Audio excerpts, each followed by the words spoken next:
Hai, kembali lagi di podcast Aksi Nyata dari Kamu untuk Indonesia barengan sama gue Sandi Luo. Dan sebelum memulai seperti biasa, gue akan ngasih dulu salam khas podcast ini ya.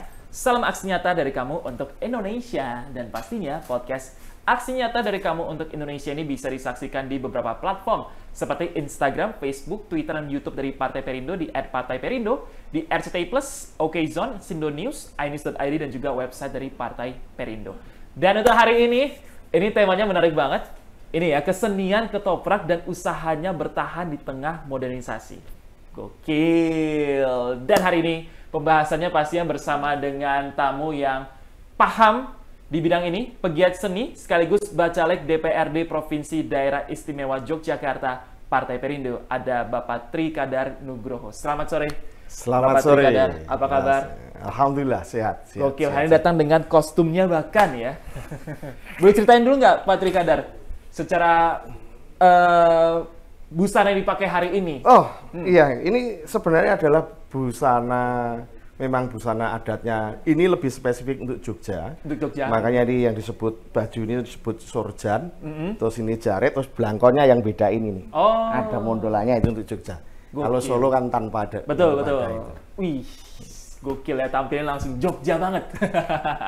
Dan sebelum kita bahas tentang tema yang tadi udah gue sampaikan, biar lebih dekat sama Bapak Trikadar ya, boleh Pak Tri memperkenalkan dirinya, sekaligus kesibukannya lagi apa sih bahkan ini Pak Tri? Nama saya Trikadar Nugroho. Saya asli dari Bantul lebih tepatnya. Kalau daerah istimewa Yogyakarta.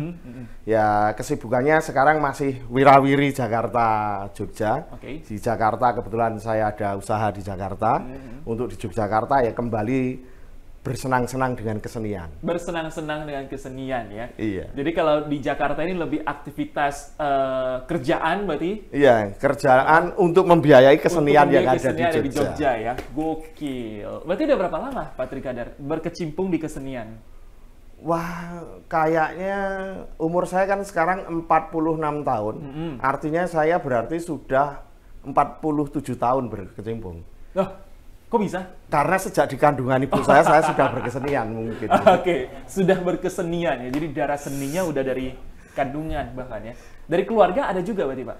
Iya, kebetulan ibu saya itu walaupun kampung itu penari di kampung. Oke. Iya. Jadi akhirnya darah seni itu mengalir deras ya? Iya, ya darahnya saja Mas, seninya nggak ikut mengalir. Ya semoga seninya juga bisa panjang dan dinikmati banyak orang lah ya kan. Dan Pak Tri sendiri merupakan bacalek DPRD Provinsi Daerah Istimewa Yogyakarta untuk Partai Perindo ya. Iya. Sebelumnya nih, Pak Tri kan di kesenian, punya bisnis juga di Jakarta. Apa yang membuat Pak Tri memutuskan untuk terjun ke bidang politik dan kali ini bersama dengan Partai Perindo? Oke, sebenarnya saya mengenal politik dalam hal politik praktis itu baru 1 Januari tahun 2023. Oke.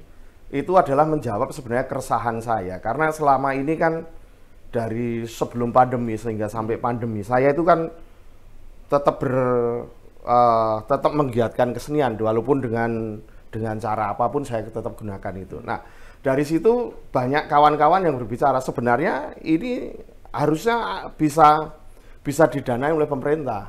Kalau seandainya kamu itu bisa masuk di politik, di pemerintahan. Awalnya saya tidak mau sama sekali, tapi terus akhirnya aku pikir, wah ya daripada ya seberapa dalamnya kantong saya toh kalau seandainya seberapa dalam kantong saya itu untuk membiayai kesenian itu kalau bukan pemerintah yang membiayainya. Betul. Akhirnya, ya. Akhirnya saya terus memutuskan, saya akan terjun di politik praktis, tapi dalam rangka tetap untuk menggiatkan kesenian. Oke, goalnya adalah kesenian ya? Iya, tetap kesenian. Kekhawatirannya apa, Pak Tri, ketika maksudnya dapat saran, terus diajak bergabung, kekhawatirannya apa? Awalnya itu saya selalu ngomong dari sebelum saya terjun di dunia politik praktis. Saya itu kan keliling Indonesia ya pekerjaannya. Saat keliling Indonesia, kenalan dengan orang-orang, mereka langsung nebak. Pasti Bapak orang Jawa. Iya. Jawanya mana Pak? Jogja. Saya bilang gitu. Wah Pak, Jogja. Wah di sana makanan murah. Di sana ramah-ramah. Yeah. Di sana kota pelajar. Di sana kota budaya. Saat pas ngomong kota budaya itu, saya bangga tapi hati saya nangis. Saya nangis. Karena saat ini apa yang bisa saya banggakan Jogja sebagai kota budaya? Karena kebudayaan terbentuk dari perilaku yang sehari-hari, termasuk dari berkesenian. Sedangkan untuk ngomong kegiatan kesenian tradisi di Jogja saat ini boleh dibilang tidak ada apa-apanya dibandingin kota-kota yang lain. Nggak usah ngomong Solo yang jelas sebelahnya, nggak usah ngomong Malang, Bali. Kita ngomong dengan Jakarta sebagai kota metropolitan. Kenyataannya apa? Di Jakarta mau nonton wayang orang, kita bisa di Senen seminggu sekali. Ketoprak kita bisa nonton di Taman Mini. Sedangkan saat pas saya orang Jogja pulang ke Jogja, saya itu mau nonton ketoprak itu susah ya? Susah. Makanya waktu sebelum pandemi saya hampir 2 tahun berturut-turut saya sebulan sekali saya mengadakan ketoprak di tempat saya.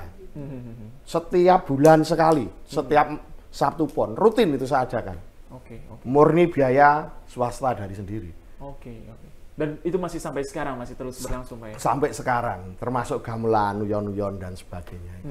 Itu tetap begitu. Dari pandangan Patri sendiri, seperti apa sih situasi terutama ya untuk ketoprak, pertunjukan ketoprak ini ada di Jogja? Dari pemerintah seperti apa? Dari masyarakat seperti apa Pak? Sebenarnya dari masyarakat masih cukup masih cukup antusias. Cuman karena di Jogja itu udah terlanjur ada yang namanya dana istimewa, mereka semacam kayak ketergantungan dengan yang namanya dana istimewa. Jadi akhirnya kalau tanpa gelontoran dari dana istimewa, itu mereka seolah-olah kayak tidak mau pentas. Tapi di salah satu sisi, banyak grup-grup kecil yang orang-orang tua itu, mereka tetap pentas dengan biaya sendiri. Nah itu yang membuat saya sebenarnya miris. Dan kenapa saya bertujuan, saya waktu pas saya menyatakan saya terjun di dunia politik, saya akan membuat kesenian itu menjadi hal yang murah dan gampang. Jadi jangan kesenian-kesenian yang kecil, grup-grup kecil itu harus bikin proposal. Jangan, terbalik. Harus kita yang bisa memberikan uang kepada grup-grup kecil. Grup-grup kecil jangankan bikin proposal Pak, moco tulis saja nggak ngerti yuk. Kira-kira seperti itu. Biar benar-benar bisa fokus berseni, iya kan? Iya. Nggak usah pusing dengan dari mana uangnya, dari mana datangnya. Yang penting fokus sama seninya dan ada yang memberikan itu semua sehingga kebudayaan ini bisa dilestarikan terus ya Pak ya. Dan ini yang menjadi semangat Patri ya akhirnya untuk maju di DPRD Yogyakarta. Iya. Makanya khusus Jogja ya. Khusus Jogja. Bantul lebih spesifiknya Bantul Timur. Makanya saya cuma ngomong sama kawan-kawan sama tim-tim saya. Kawal saya sehingga saya bisa dilantik. Kalau saya bisa dilantik, setiap kelurahan, setiap malam Jumat dari jam 8 sampai jam 11 malam, gamelan harus bunyi. Bukan sekedar cuma sebagai pajangan. Kan selama ini ada setiap kelurahan itu, tapi cuma sebagai pajangan. Alangkah indahnya kalau seandainya gamelan itu bunyi setiap kelurahan. Iya enggak? Seperti halnya sampean ke Bali, atau kalau enggak mungkin ke Thailand sih, di setiap saat, setiap sudut itu mendengar suara itu. Seandainya itu mengalun di setiap kelurahan dengan waktu yang bersamaan, wah langkah indahnya Bantul. Kesenian pasti akan hidup lagi. Dan efeknya, seperti apa yang selalu diberikan oleh Perindo kan, bahwasanya setiap ada kesenian di situ ada ekonomi kerakyatan. Jadi pada akhirnya ini dengan dilestarikannya dan juga maju ya berdampak juga secara ekonomi kepada orang-orang. Sangat. Karena yang orang nggak biasa jualan mereka punya dapat tempat yang jualan. Ya karena di mana ada dalam tanda kutip sekarang adalah musik ya sekarang ya, dan juga dengan pertunjukan, ya yang lain-lain juga akan datang ya, pasti dagang, ini itu orang juga akan mulia banget tuh cita-citaku. Mudah-mudahan saya tidak lupa kalau pas sudah dilantik. Semoga. Jadi diingatkan terus sama warga-warga Jogja. Iya, saya selalu tuh. Karena gini Mas, balik lagi. Sebenarnya kalau untuk mengejar kekuasaan, saya itu sebenarnya tidak terlalu ambisius untuk kekuasaan. Karena untuk sampean tahu saja, Saya ini sebenarnya pernah menjadi bupati di 3 wilayah yang berbeda. 3 wilayah yang berbeda? Di Jawa Timur. Aha. Di Jawa Timur. Tapi di Jawa Timur. Oke. Di bupati di 3 wilayah berbeda. Di Madiun, di Pati, 4 di Pati, di Jepara. Oke. Di Jepara saya. Dan saya tidak ambisius, Mas. Waktu saya menjadi bupati itu saya tidak ambisius. Tidak harus sampai 2 periode, 3 periode, tidak. Saya waktu jadi bupati itu cukup 1 malam. 1 malam? 1 malam saya cukup. Besok ada yang mau jadi bupati yang lain, saya persilakan. Gitu. Saya nggak ambisius, saya persilakan. Loh, saya jadi bupati di Banyuwangi, ya itu namanya Bupati Blambangan. Gelar saya Bupati Minak Jinggo, Mas. Bagian dari pertunjukan dong berarti, Pak. Oh, iya. Bagian dari pertunjukan. Loh, tapi bupati loh, Mas. Bupati, iya. Ini yang nonton udah sampai serius gitu loh. Loh, ya. Loh, bener, memang saya nggak tahu. serius. Di daerah saya ada bupati atas nama Patri gitu. Iya. Itu bagian dari pertunjukan ya. Loh, itu tapi bupati loh, Mas. Bupati ya? Iya. Ya? Loh, jangan ditertawakan, ini bupati, Mas. Iya, benar. Loh. Sebagai kesenian dan mungkin juga... sampean menganggap karena itu cuma di ketoprak. Betul. Di pertunjukan. Loh, emang yang 5 tahun, yang 10 tahun itu dia juga pertunjukan. Karena ingat kan lagunya? Dunia ini panggung sandiwara. Mereka cuma jadi bupati di panggung sandiwara. Saya bupati di ketoprak. Salah nggak, Mas? Luar biasa. Dan dengan apa yang sudah Patri lakukan, jalan sana sini banyak dorongan-dorongan, masyarakat pasti juga support lah ya, terutama Jogja ya. Sangat luar biasa, rekan-rekan grup Jadilan. Karena grup Jadilan itu, Mas, selama pandemi itu kan tidak boleh ada berkumpul, tidak boleh ada itu. Tapi di tempat saya di Pendopo Seni Kajenjeman itu, saya adakan pertunjukan setiap Sabtu sama Minggu, Mas. Sabtu Minggu itu ada Jadilan di tempat saya. Iya. Sabtu Minggu. Bukan maksudnya saya itu menentang kebijakannya pemerintah, tapi sebenarnya saya itu malah mengambil secuil apa yang bisa diberikan pemerintah saja. Karena apa? Dari situ orang Jadilan itu kan mereka kan sampai didandani coleh-coleh gitu, Mas. Iya. Dan dia waktu pas yang namanya dadi itu dia sampai kayak orang gila gitu. Dia makan dupa, dia makan kemenyan, dia itu. Dia bayar, Mas, 100.000 untuk sewa kostum, untuk apa? Mereka untuk melakukan itu bayar. Untuk sebagai penontonnya dia harus bayar 3.000 untuk parkirkan sepeda motor, harus sanggup uang untuk apa? Untuk beli makan karena seharian di sana. Orang yang jualan yang selama itu mereka nggak jualan karena itu ada Jadilan, mereka yang jualan banyak sekali. Dan setiap di pergantian pemain saya juga tetap melakukan edukasi pada mereka. Kalau memang lagi sakit ya jangan. Ya seperti itu. Makanya grup-grup Jadilan saat pas saya ngomong 2024 saya maju Dewan. Wah, mereka bahagia banget. Nggak tahu entah bahagia atau dukung saya atau enggak, aku nggak tahu, tapi yang penting bahagia dia. Iya. Semoga Patri ya, sehingga aspirasi ini bisa akhirnya tersampaikan, bukan dari orang-orang hanya sekedar hilang, tapi Patri bisa mewakilkan dan juga bisa mewujudkan. Iya. Karena jujur saya sendiri nonton Ketoprak terakhir kapan saya juga nggak ingat, Patri. Saya sendiri ya gitu. Dan mungkin bukan salah dari tidak ada yang mau melanjutkan gitu, tapi karena itu wadahnya. Dan nampaknya kok mau melakukan tapi tidak menjanjikan dalam tanda kutip. Iya. Gitu. Sebenarnya kalau untuk menjanjikan dalam hal ekonomi, untuk kawan-kawan muda itu sebenarnya dia tidak, tapi perlu wadah. Perlu panggung untuk melakukan, perlu panggung untuk pementasan. Kan setidaknya itu, sehingga orang bisa lihat dan bisa tahu pada akhirnya ya. Dan bagaimana supaya juga mereka itu pentas tidak menerima bayar tapi bisa sudah diongkosin dibayar. Oke. Nah, kesenian Ketoprak sendiri masih eksis sampai tahun 90-an. Sampai akhirnya eksistensi itu juga sedikit memudar ya, karena era sekarang kan juga dengan modernisasi. Gimana nih supaya kesenian Ketoprak ini, Patri, bisa bertahan di era digitalisasi dan modernisasi, supaya orang-orang juga bisa mengenal lebih jauh lagi, karena sekarang era media sosial nih, Patri, mereka bisa lihat juga dari sosial media, dari digital gitu, seperti apa?